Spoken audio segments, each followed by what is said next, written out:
À ce jour, vous avez eu 40 prix en festival et le film est nommé au César 2025 dans 8 catégories.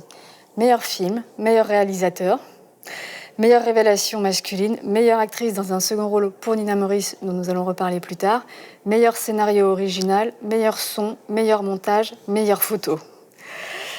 L'histoire de Suleiman, nous ne pouvions pas passer à côté, car c'est un film dans un film.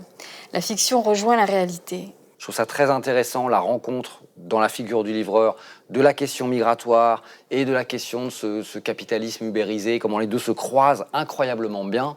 C'est-à-dire qu'il y a une solitude de l'exilé qui croise la solitude du travailleur numérique, tout seul avec son téléphone devant l'application.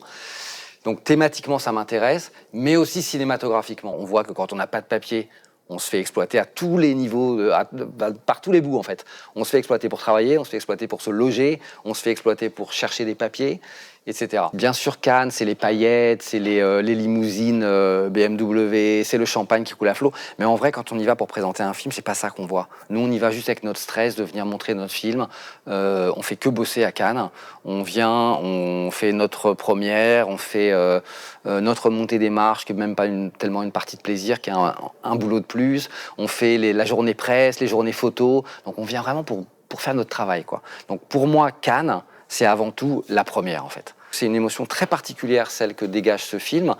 Il y a quelque chose qui est de l'ordre de l'émotion, et il y a quelque chose aussi qui est un petit peu différent, qui est que le film nous renvoie, nous spectateurs, à notre position, à notre place dans le monde et dans la société, et au rapport que nous avons à cette question et à cette population migrante.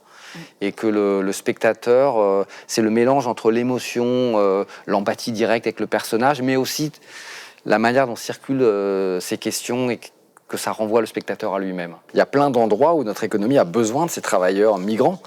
Et donc c'est juste des ornières idéologiques qui font que on va leur refuser des papiers alors même qu'ils travaillent, qu'ils font bénéficier l'économie française de leur force de travail. Ils rapportent de l'argent à la France au lieu d'en coûter, comme on le dit souvent.